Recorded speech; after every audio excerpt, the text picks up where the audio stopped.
회복이라고 하는 주제를 얘기할 수가 있어요. 회복. 성경은 66권 전체가 실망이라는 주제를 붙일 수 없도록 되어 있습니다. 끝이라는 주제를 붙일 수도 없고 절망이라는 주제를 붙일 수 없어요. 반드시 성경은 회복이라는 주제가 거의 전체를 이루고 있습니다. 그래서 에레미야서의 회복이라는 이 한 단어의 주제는 어떤 방법으로 회복하시느냐, 하나님이 심판하심으로 회복하신다. 그래서 에레미야서를 우리가 읽을 때 그냥 회복이라는 것에만 몰두가 되다 보면 읽기가 싫어져요. 그러나 에레미야서는 심판, 이 심판 안에는 하나님의 진노, 하나님의 징계, 심판으로 통한 회복이에요, 에레미야서는. 그 다음에 25번째에 자리하고 있는 에레미야 예가서. 이 에레미야 예가는 1장부터 5장까지 아주 짧아요. 근데 이 에레미야 예가를 한 단어로 주제를 말하라고 하면 소망입니다. 소망. 그래서 에레미야서는 회복, 에레미야 예가는 소망. 그러면 이 소망은 절망 속에서 소망을 가져가고 온 거예요. 이게 에레미야 예가를 보면 끊임없는 절망 속에 들어가게 됩니다. 견딜 수 없는 절망 속에 들어가. 그런데 그 절망의 끝자락을 딱 보니까 소망이 보이는 거예요. 성경의 기록자 성령님께서는 에레미야 예가서를 기록한 목적은 소망을 갖게 하기 위하여. 그래서 에레미야서와 에레미야 예가서는 회복과 소망입니다. 그 대신 이 회복은 반드시 심판을 통한 회복. 그리고 에레미야서의 회복은 완전한 부분적인 회복이 이루어지는 과정 속에서 완전한 회복은 언제 되느냐? 이게 에레미야서의 아주 중요한 기록 목적이에요. 언제 되느냐 하면 메시아가 오심으로, 예수 그리스도가 오심으로 완전한 회복이 성취된다, 이거예요. 그리고 에레미야 예가서는 절망 속에, 깊은 절망 속에서 소망을 가져라. 그래서 절망 속에서도 새 아침이 오고 있다. 새 아침, 소망입니다. 소망. 이 소망은 바로 유일한 완전한 얼굴과 얼굴을 맞대어서 볼 수 있을 만큼 분명하고 확실한 소망의 본체가 무엇이냐? 그때는 메시아를 통해서 예수 그리스도를 보는 순간에 완전한 소망이 이루어진다. 그래서 신약 성경에 보면요, 예수님이 볼 수 있느냐? 볼 수가 없습니다. 그래서 눈을 뜨게 해주세요. 예수님이 장님을 치료해 줍니다. 그리고 나를 보느냐? 예, 봅니다. 내가 누구냐? 하나님이십니다. 하나님의 아들 메시아 예수 그리스도십니다. 이것은 무엇을 가리키냐면요, 심령의 영의 눈이 열렸다는 것입니다. 그래서 완전한 예수 그리스도를 보게 되는 것입니다. 그래서 이게 은혜 시대에 일어난 사건이에요. 그래서 우리는 오실 예수님을 보는 것이 아니라 이미 오신 예수님을 보고 살아야 돼요. 그래서 구약 성도는 오실 예수님을 소망하며 살지만 신약 시대 때 저와 여러분은 이미 오신 예수님을 보고 사는 거예요. 더 좋다, 더 기쁘다, 여기에 대한 책임이 따라야 합니다. 구약 성도보다 신약 성도들은 더 책임이 있습니다. 하나님 앞에 섰을 때에 더 책임에 대한 요구가 되어지는 거예요. 그래서 은혜 시대에 우리가 살고 있다는 겁니다. 은혜 시대에. 여러분, 그런데 에레미야 예가는, 이 예가 좀, 에레미야 예가서 그러니까 좀 왠지 가슴이 좀 슬프고 뭔가 탄식하는 그런 느낌을 타이틀에서 받지 않아요? 에레미야 예가.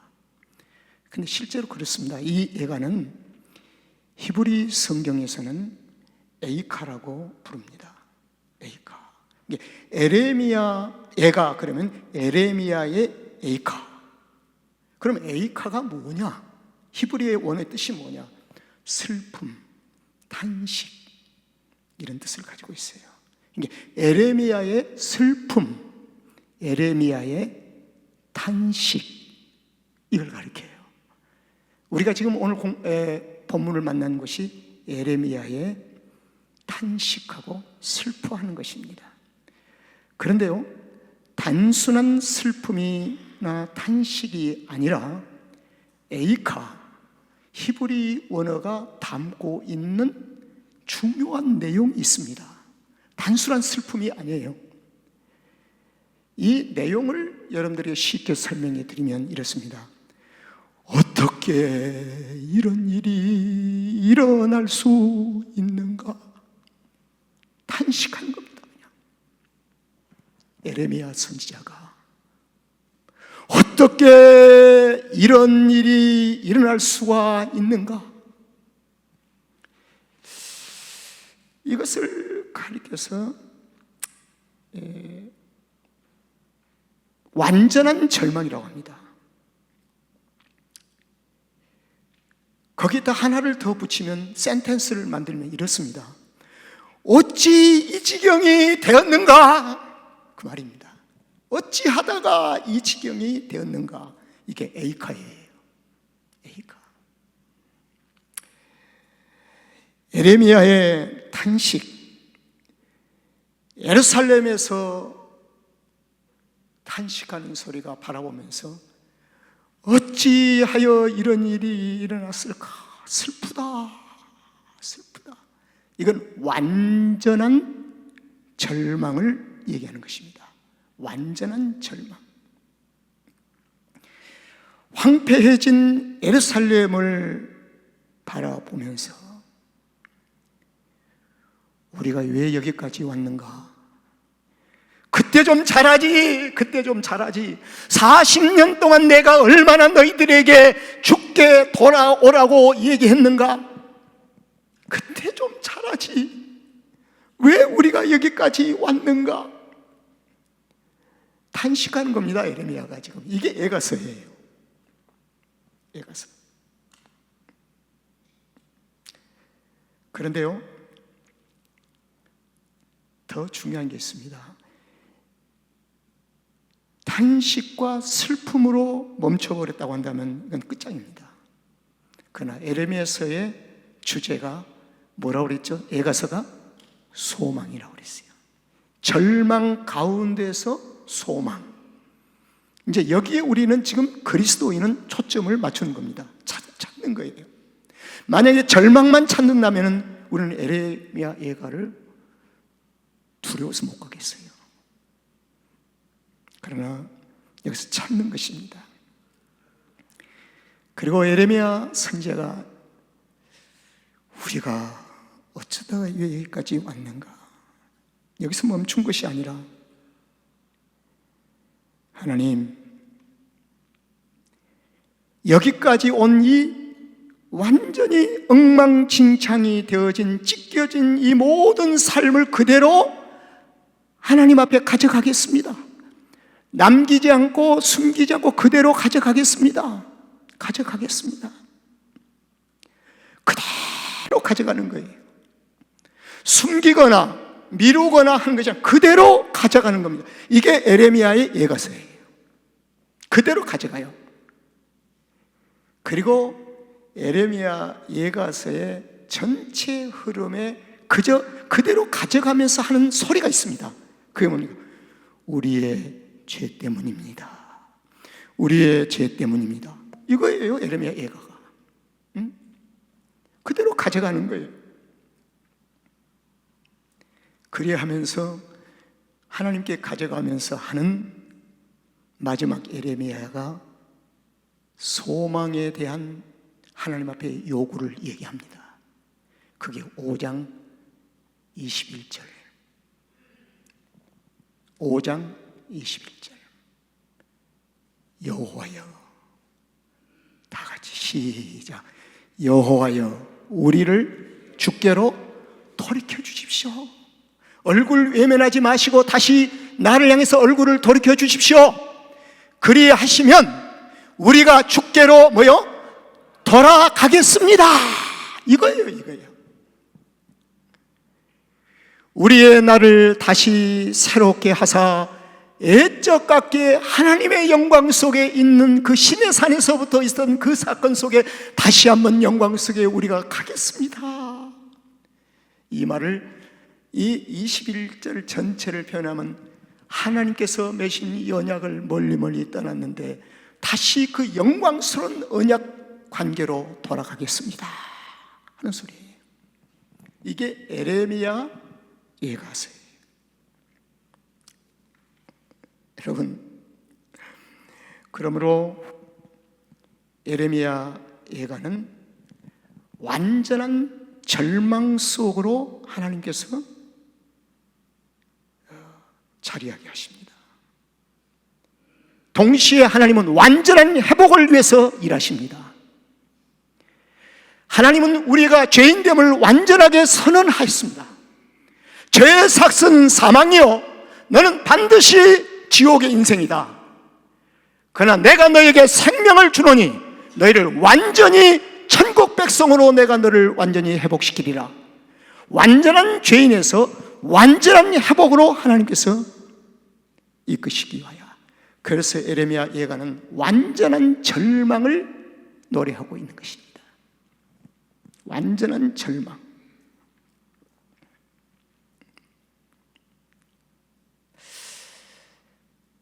여러분, 예가서는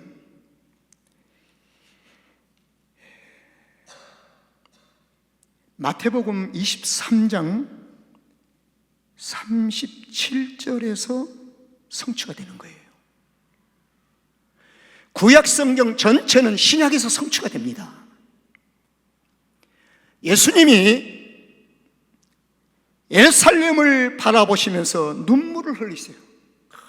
막 우세요.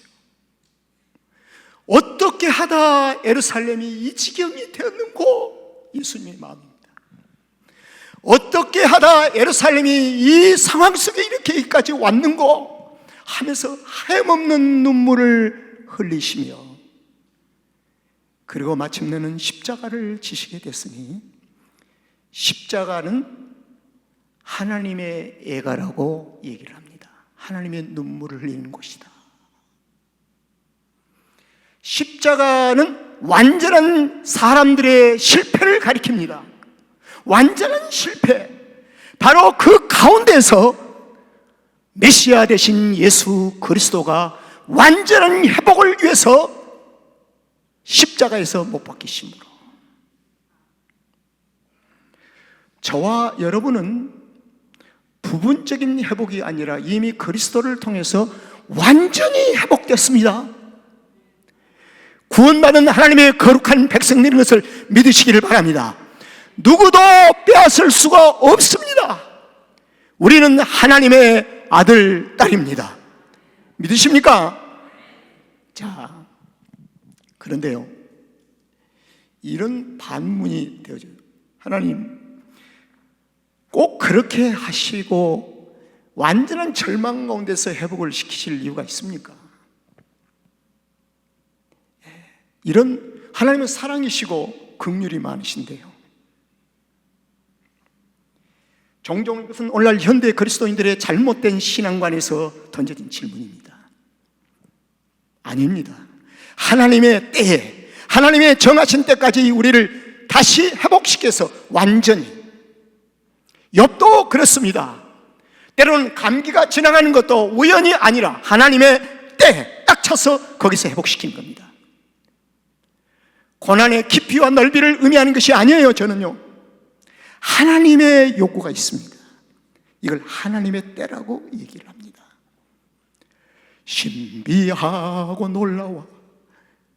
이럴 때는 정말요, 하나님의 이 때를 정확히 다가가다 보면 영적인 소름이 끼치는 거예요. 그래서 오늘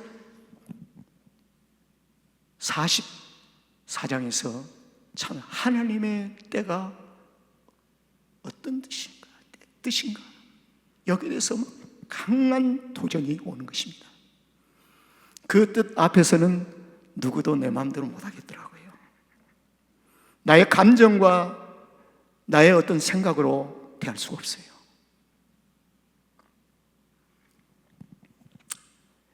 여러분, 그러면 하나님이 왜 완전한 절망 속으로 하나님이 이스라엘을 끌고 가셨는가? 거기는 언약이 있습니다. 언약. 제가 이제 말씀드리려고 그래요. 이스라엘 백성들이 출애굽을 해요. 출애굽을 한 후에, 출애굽 후에 3개월 만에, 약 3개월 만에 이스라엘 백성들은 십계명을 받습니다. 이게 언약이에요, 언약. 그리고 십계명, 계명 아래서 성막 생활, 그들의 사회법 다 하면서 살아가다가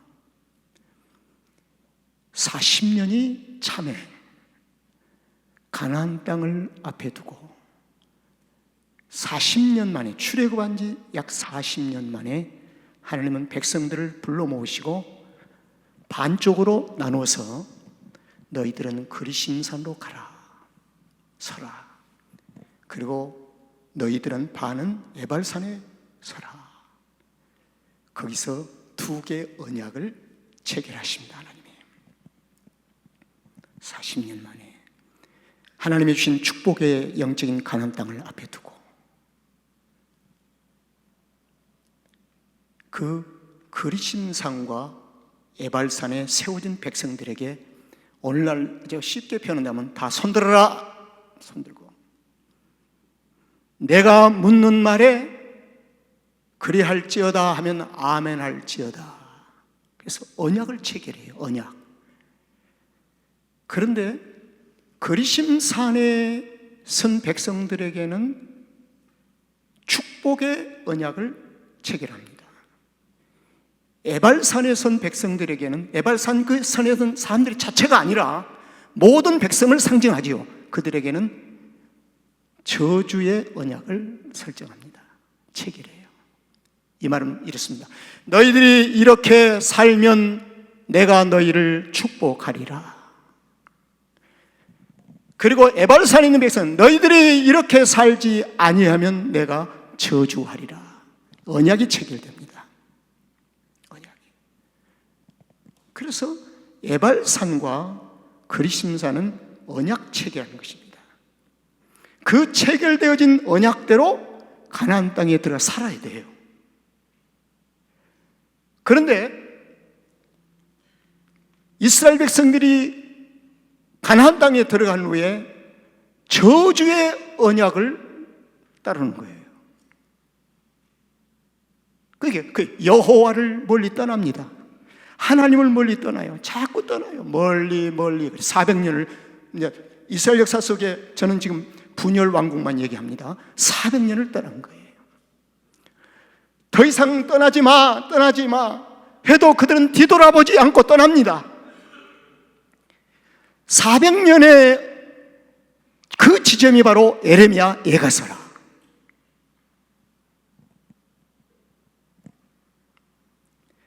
그래서 신약에 와서는요, 사도 바울이 그리심산과 에발산을 아주 클리어하게 딱 정리해버렸어요. 그리심산은 예수 그리스도 안에, in Jesus Christ. 에발산은 예수 그리스도의 밖에, out Jesus Christ.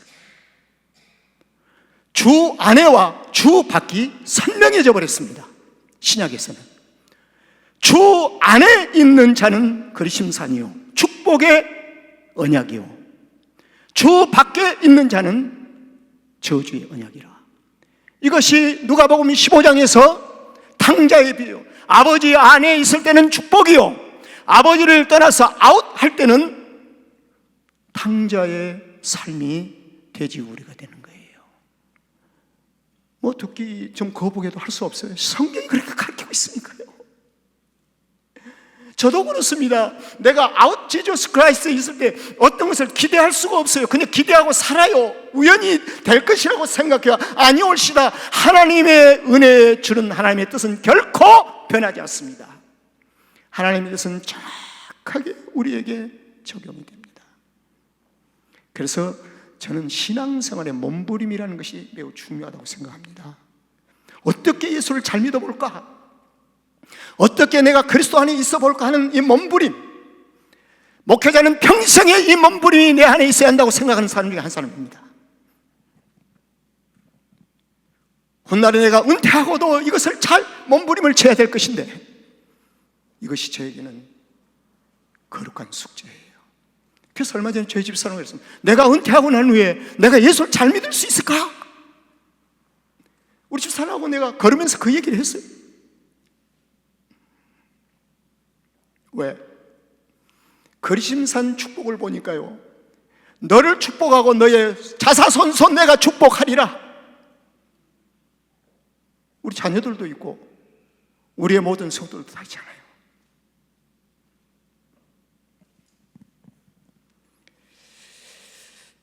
여러분, 그래서 언약의 저주 아래 절망, 완전한 절망입니다. 이게 언약의 결과예요. 언약의 저주의 결과입니다. 그때 예레미야 예가서의 소망은 주여 우리가 주께 돌아가겠나이다. 이게 중요합니다. 따라합시다. 주여 우리가 주께 돌아가겠나이다. 예레미야는 슬픔과 절망 속에서 하나님의 긍휼을 찾게 됩니다. 그런데 하나님의 긍휼을 만나버렸어요. 찾는 자에게 만나주시는 주님, 붉은 주홍같이 아무리 무거운 죄를 가지고도 주님을 찾는 자에게 주님은 만나주신다고 우리에게 언약을 세우시고 약속해 주셨습니다. 주님을 찾아야 돼요. 근데 예레미야가 예루살렘을 보면서 탄식하며 눈물을 흘리는데 주께 돌아가야 되겠다. 그래서 하나님의 긍휼을 찾고 만났습니다. 놀라운 사실이죠. 이것은 특별한 사실은 아닙니다. 누구든지 예수 그리스도를 찾는 자에게 주님은 만나 주신다고 약속해 주셨습니다. 그래서 예레미야가 하나님의 긍휼을 만난 거예요. 그리고 긍휼 안에 뭐가 있냐? 소망이 보이는 거라. 완전한 절망 속에 있는 우리의 이 백성들에게도 소망이 있구나. 소망이 있구나.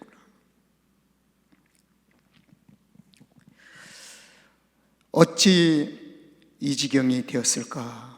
머물지 않고 하나님을 향하여 머리를 드는 예레미야 애가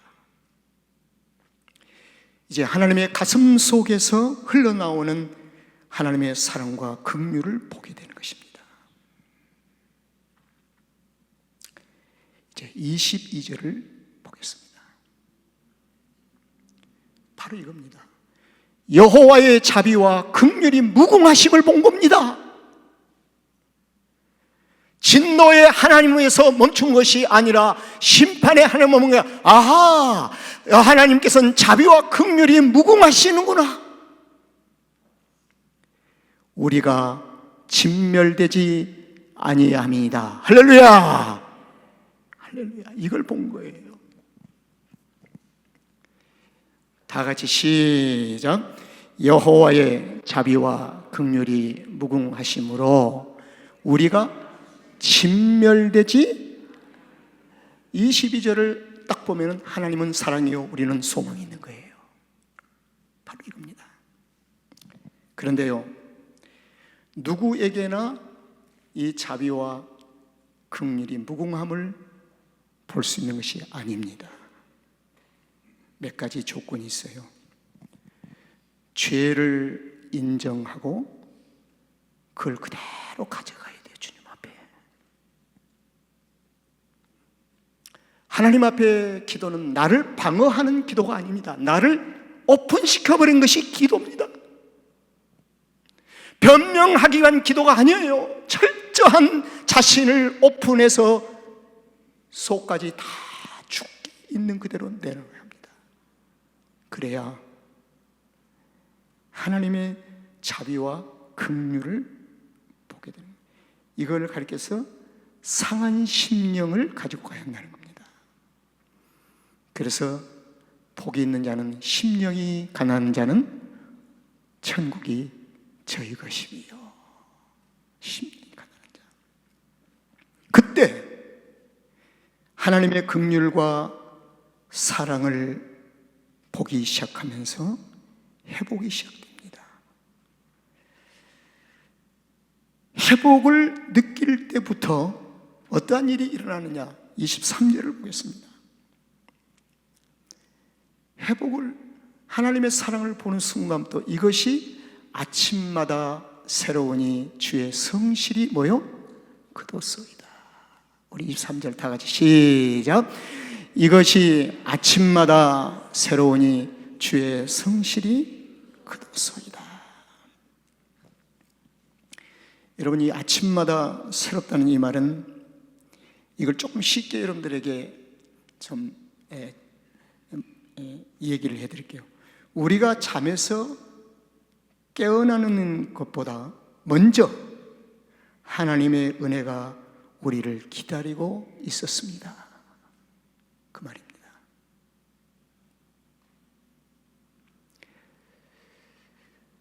절망 속에 있을 때 하나님은 아침을 준비하시고 기다리고 계셨다는 거예요. 이걸 은혜라고 얘기를 합니다.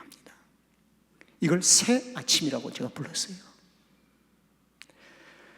절망 속에서도 새 아침을 주시는 하나님. 하나님은 날마다 우리에게 새 은혜를 준비하십니다. 어제 아침이 오늘 아침이 아니에요. 오늘 아침이 내일 아침이 아니랍니다. 모든 것은 예수 그리스도 안에서 새로운 것입니다. 한 번도 보지 못하고 만져보지도 못하고 경험하지 못한 것을 하나님이 나를 위해서 내일 준비해 두신다는 것입니다. 예배해 주신다, 그 말입니다. 이것이 아침마다 새로우니 주의 성실이 크도다. 주의 성실은, 나는 늘 변덕쟁이처럼 살았는데 주님은 한 번도 변덕 부리지 아니하시고 성실하셨습니다. 변함없이 나를 사랑하셨습니다. 우리는 신실하지 못해도 하나님은 끝까지 신실을 지키시는 하나님. 이 말씀이에요. 자, 이제 이 정도 되면요, 24절에 중요한 단어 따라합시다. 내 심령, 따라합시다. 내 심령에 이르기를. 자, 여러분, 제가 이제 얘기를 드립니다. 나의 의지로 기도하는 것, 나의 고집으로 기도하는 것, 나의 감정으로 기도하는 것, 내 생활 속에 습관적으로 기도하는 것, 그 기도가 아니라 심령으로 하는 기도. 이거예요. 심령으로 하는 기도가 되어질 때에 여호와의 자비와 긍휼을 만나게 되는 것입니다. 심령으로 하는 기도, 훈련되어지고 습관되어진 그런 기도가 아니라, 종교적인 기도가 아니라, 그냥 남들 보게 사는 기도가 아니라 정말 주님 앞에. 저는 한 가지 간증을 하겠습니다.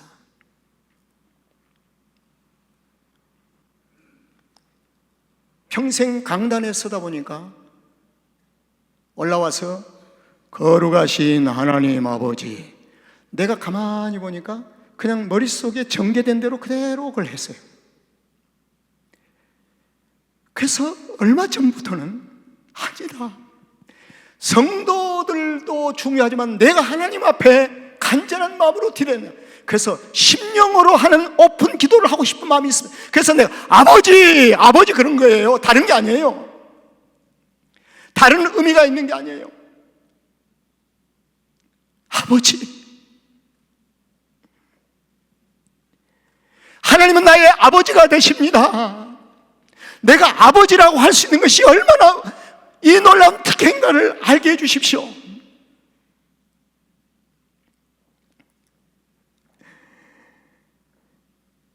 길려나 목사님 네 분이 우리 교회 와서 찬양도 은혜받고 다 하는 건데, 목사님이 아버지, 한국 장로교의 전통적인 것에 맞지는 않는데 아버지 할 때 그냥 가슴이 막 철렁 뜨겁더래요.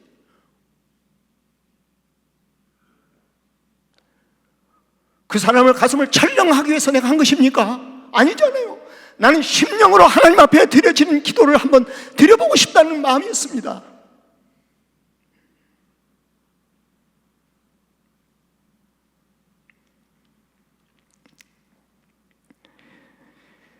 예레미야 눈물의 선지자는 심령으로 기도하기 시작합니다. 심령.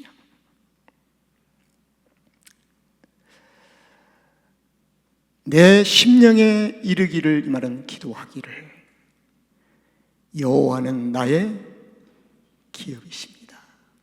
여기서 기업이라는 이 말은 오운십을 얘기하는데요, 하나님 나의 전부입니다.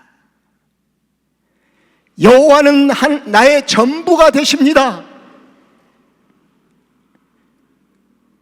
여러분, 이게 신약에서 우리에게 가르쳐 주시는 사도들의 말씀이잖아요.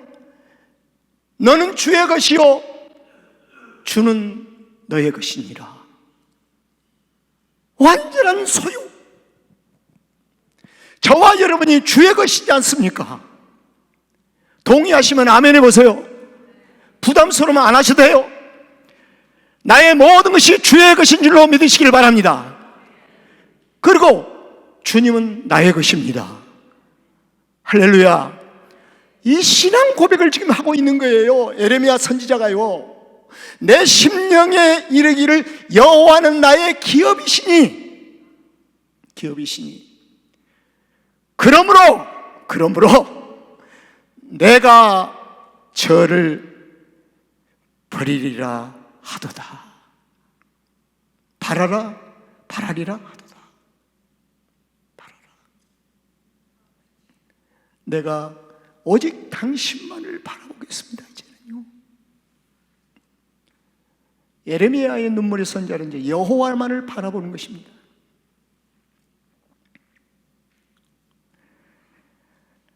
자, 이제 25절에서 다 같이 시작. 무릇 기다리는 자에게나 구하는 영혼에게 여호와께서 선을 베푸시는도다. 여러분, 여기서 우리가 조심하게 넘어가야 할 부분이 있습니다. 무릇 기다리는 자에게나 구하는 영혼에게 여호와께서 선을 베푸신다니까, 이 선 속에 먼저 현대 그리스도인들은 내 기도 응답, 자녀, 이게 있더라. 이게 아니에요. 성경은 그걸 가르치고 있는 게 아니에요. 여기서 이 여호와께 선을 베푸신다는 이 말은 하나님 자신을 얻게 되는 은혜를 고백하는 것입니다. 완전히 내가 하나님을 얻게 됐다는 것입니다. 선은 여호와께만이 있는 것입니다. 여호와만을 다 얻어버리면 그 다음 문제는 해결되죠. 이걸 잘못하니까 물질의 복을 주리라 맨날 선을 여기에 출두하다 보니까 여호와가 사라져버리고 마는 거예요. 그렇습니다. 무릇 기다리는 자에게 심령으로 기도하는 자에게 구하는 영혼에게는 여호와께서 자신을 온전히 얻게 하시는 은혜를 베풀어 주실 것이니라. 그 말씀입니다. 여러분, 우리가 여호와를 다 얻게 되면 모든 만물이 다 누구의 것입니까? 그리스도인들의 것이 되는 것입니다.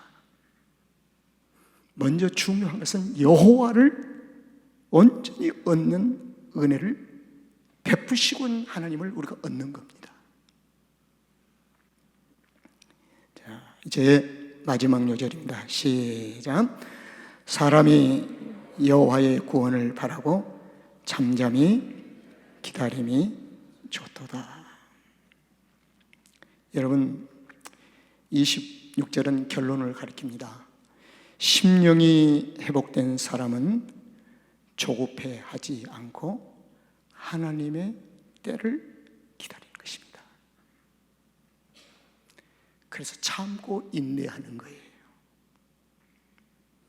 그냥 모른 척하고 주님과의 관계 속에서 인내하고 참 기다려주는 거예요.